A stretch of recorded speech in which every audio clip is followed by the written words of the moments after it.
नमस्कार दोस्तों, कैसे हैं आप सभी? आशा करता हूँ कि आप स्वस्थ होंगे, सुखी होंगे और प्रसन्न होंगे। श्रीमद् भागवत गीता में आपका स्वागत है। हम यहाँ पे अपने विचारों को किस प्रकार सही रास्ते पर लेके आएँ, अपने विचारों को किस तरीके से हम साधें और जो हमारा मन है, जिस प्रकार से इस सांसारिक जीवन में रहकर उसे अपने होने का, उस व्यक्ति को किस तरीके से खुद को साधना है, किस तरीके से उसे अपने निर्णयों को लेना है, हम इसी भ्रम में रहते हैं। तो सांसारिक जीवन जीते हुए किस प्रकार से हम सन्यासी, वैरागी और अपने आप को आत्मसात कर सकते हैं, अपने मन को अपने प्रकार से मोड़ सकते हैं, जैसा चाहे उस पर हम अपना नियंत्रण कर सकते हैं। तो उसके लिए एक साधना की आवश्यकता है और इस साधना में हमें इस सांसारिक जीवन को समझना है और समझने के बाद इसको आत्मसात करना है, क्योंकि ज़रूरी है कि अगर हम संसारी जीवन जीते रहेंगे तो इसी भोग और लालसा में जो हमारा इतना बहुमूल्य जीवन मिला हुआ है, इसे हम नष्ट कर देंगे, व्यर्थ कर देंगे। तो आवश्यक है कि हम इन चीज़ों को ध्यानपूर्वक समझें, जानें और उसके बाद जो है अपने होने का जो है बोध हो, तभी जो है हम उस ईश्वर को, उस परम ब्रह्म परमात्मा को प्राप्त कर सकते हैं। तो श्री कृष्ण ने श्रीमद् भागवत गीता में इस प्रकार से कई सारे प्रश्नों के उत्तर ऐसे दिए हैं जिन प्रश्नों का उत्तर पाने के लिए कोई व्यक्ति कहीं भी प्रयास करे, कहीं भी चला जाए, लेकिन जब तक वो खुद का अवलोकन नहीं करेगा, खुद को देखेगा नहीं, तब तक उसे जो है उसकी प्राप्ति नहीं होगी। तो आइए समझते हैं और जानने का प्रयास करते हैं। निराशीर्य शीर्यत चित्तात्मा त्यक्त सर्व परिग्रह शारीरम केवलम कर्म कुर्वान प्रवृत्ति किल विषम। जिसने अंतःकरण और शरीर को जीत लिया, भोगों की संपूर्ण सामग्री जिसने त्याग दी है, ऐसे आशा रहित पुरुष का केवल कर्म करता शरीर केवल कर्म करता दिखाई भर पड़ता है। तो जैसा मैंने आपको कहा कि जिसने अंतःकरण और शरीर को जीत लिया, शरीर को जीतना दुर्लभ है, मुश्किल है, परंतु आप कर सकते हैं। आपको शरीर को जीतना है। हमारी जो भी क्रियाएं हैं, हम सब शरीर पे करते हैं और शरीर जो है वो इंद्रियों से मिलकर बनी है। तो इंद्रियों को नियंत्रित करना, शरीर को नियंत्रित करना और अपने बुद्धि के अनुसार उसे चलाना, ये होता है एक साधक की पहचान।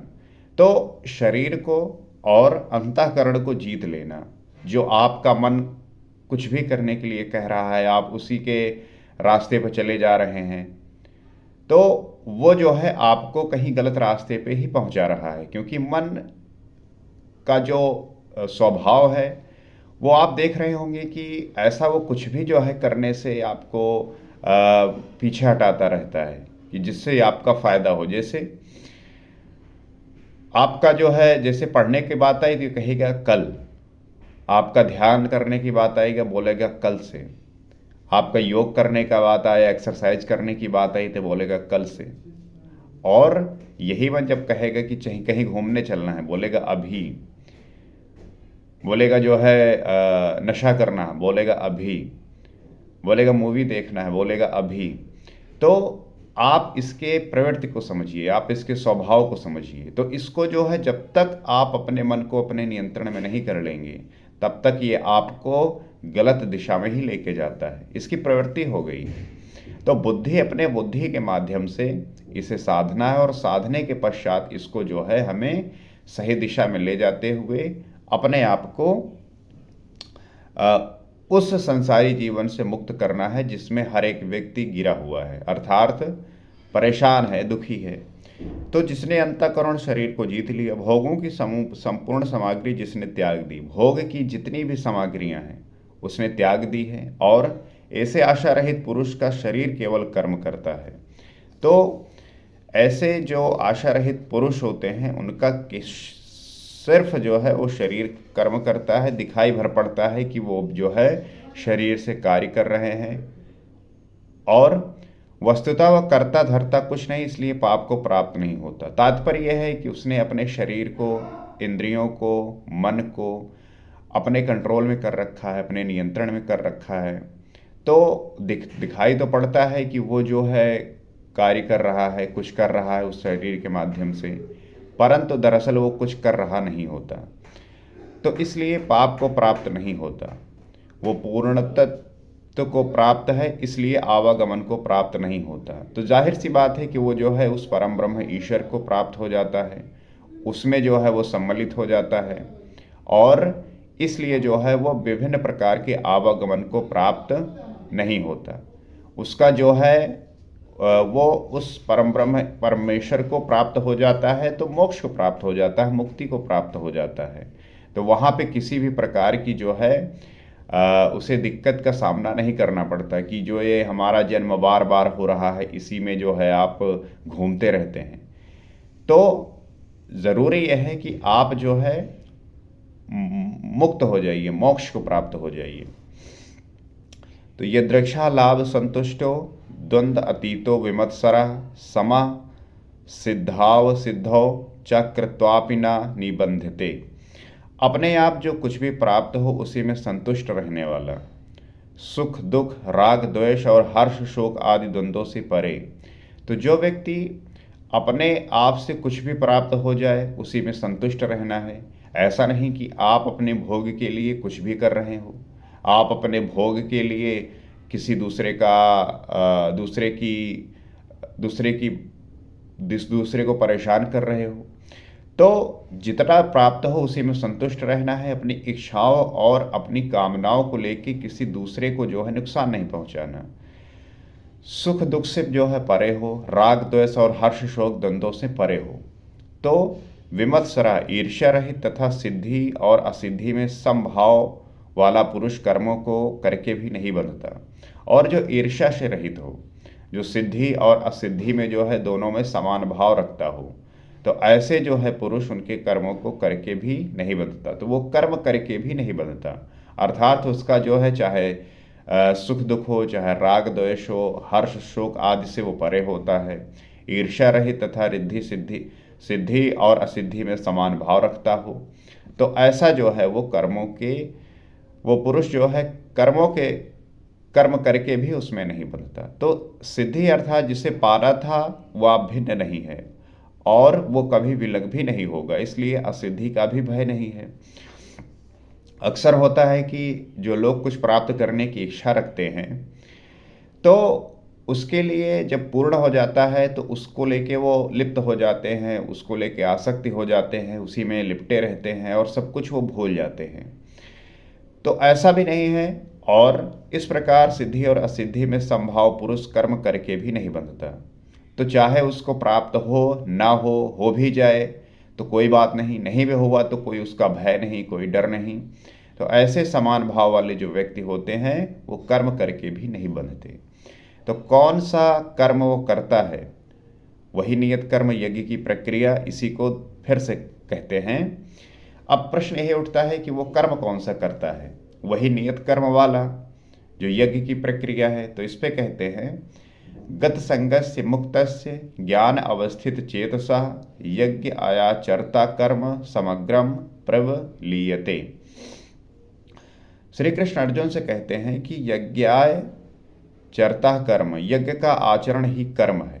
तो जो हमने पिछले एपिसोड में पढ़ा है कि जो यज्ञ का आचरण है, अर्थात आपके श्वास और प्रश्वास की जो आवागमन है, इसकी जो आप आहुति देते हैं, अर्थात आप अपना ध्यान इस पर लगाए रखते हैं, तो इसका जो आचरण है वही कर्म है।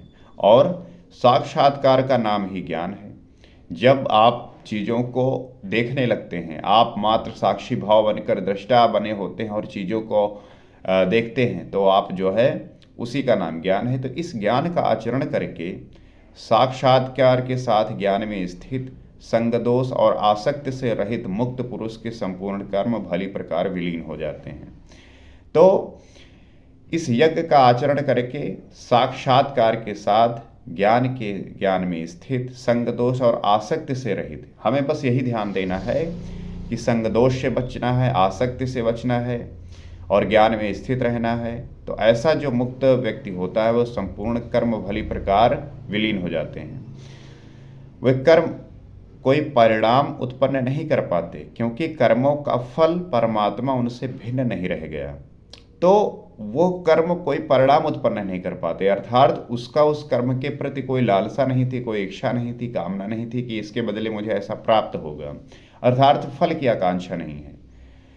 तो कर्मों का फल परमात्मा उनसे भिन्न नहीं रह गया है। अब चूंकि वो परमात्मा में स्थित है, परमात्मा को जानता है, अब उसे पता है कि मैं जो एक कर्म कर रहा हूँ ये पीछे आने वाले लोगों के लिए एक प्रेरणा बनेगा, इस वजह से वो कर्म कर रहा है।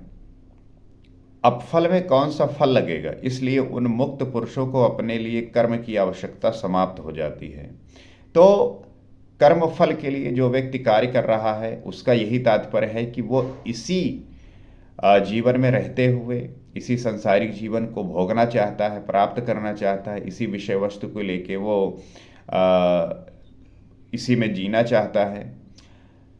तो इस प्रकार से जो है कर्म की उनके लिए कोई आवश्यकता फिर नहीं हो जाती। फिर भी लोक संग्रह के लिए वो कर्म करते ही हैं और करते हुए भी वो इन कर्मों में लिप्त नहीं होते। फिर भी लोक संग्रह के लिए तो कर्म करते ही हैं। पता है कि जो आने वाले लोग हैं, जो पीछे वाले लोग हैं, अगर वो कर्म नहीं करेंगे तो वो क्या समझेंगे। तो लोक संग्रह के लिए कर्म करते हैं, लेकिन उसमें लिप्त नहीं होते। जब करते हैं तो लिप्त क्यों नहीं होते, ये बात बहुत अच्छा प्रश्न है कि जब कर्म करते हैं तो लिप्त क्यों नहीं होते। क्योंकि हमारा तो स्वभाव यही है ना कि जो चीज़ हम करने लगते हैं उसके प्रति हम उसी में जो है हो जाते हैं, कुछ भी करने लगते हैं तो उसके प्रति जो आपका मोह है वो बढ़ जाता है, आसक्ति बढ़ जाती है, तो उसी को लेके हम जो है चीज़ें करते रहते हैं। अब जानने वाली बात ये है कि जो कर्म में लिप्त क्यों नहीं होते, इसको हम अगले एपिसोड में देखेंगे और इस पे जो है समझने का प्रयास करेंगे कि कर्म करते हुए कैसे महापुरुष जो है लिप्त नहीं होता। और हमारी भी ऐसी प्रवृत्ति हो जानी चाहिए कि हम भी कर्म करते हुए इस सांसारिक बंधन में ना पड़े। जो कर्म है उसको करें तो सही, लेकिन उसके फल की आकांक्षा जो है उसको लेके ना करें। क्योंकि जब उसको लेके करते हैं आप, तभी जो है आपके अंदर वो कामना और आपके अंदर वो जो फल की आकांक्षा को लेके इच्छाएं जागृत होती हैं, वही जो है आपको फिर परेशान, बेचैन और दुखी करती हैं। तो एक महापुरुष का जीवन और एक सामान्य लोगों का जीवन जो इस सांसारिक जीवन में रहते हुए भोगी की तरह भोग करते हैं, तो उनके कार्यों में, उनके विचारों में, उनके रहन सहन में दिखते वैसे हैं, हो सकता है कि कर भी वैसे रहे हों, परंतु उनका जो विचार है वो अलग है। वो देखने का तरीका, वो सोचने का तरीका, उनमें जो है भिन्नता है। तो इस बात को आप भी ध्यान रखिए और अपने जीवन को एक ऊंचाई तक पहुंचाइए, एक महान ऊंचाई तक ले जाने का प्रयास करिए, क्योंकि तभी आप जो है किसी दूसरे की और अपनी मदद कर सकते हैं। अपने लिए जीना तो पापी कहा जाता है। श्री कृष्ण जो है भगवत गीता में कहा है कि जो व्यक्ति अपने लिए जीता है वो तो पापी है। तो बेहतर है कि आप दूसरों के लिए अपने आप को मिटा दें, अर्थात अपने आप के अहंकार को, अपने कामनाओं को, इच्छाओं को, इन्हें जो है मिटाएं और इस प्रकार से इस संसार के लिए उपयोगी बने, जिससे हर एक व्यक्ति आपसे लाभान्वित हो। पैसा सिर्फ और सिर्फ इस संसार के भोग के लिए हो सकता है, परंतु आपको पता ही है कि बहुत सारे ऐसे लोग हैं जिनके पास बहुत पैसा है, उसके बाद भी वो जो है परेशान है। ऐसी कौन सी बात है जो उनको परेशान करती है। तो किसको किस तरीके से हमें देखना है और ज़रूरत क्या है, किस प्रकार से हम उसको साध सकते हैं, ये हमारे बोध का विषय है। तो आइए मिलकर हम इस बात को समझें, जानें और इस संसार को, इस विश्व को कल्याण के रास्ते पर लेके आएं। इसी आशा के साथ अगले एपिसोड में हम जानेंगे कि कर्म करते हुए इसमें लिप्त क्यों नहीं होते। ऐसे कौन से महापुरुष होते हैं वो जो कर्म करते हुए लिप्त नहीं होते, इसके बारे में समझेंगे। इस एपिसोड में इतना ही। नमस्कार।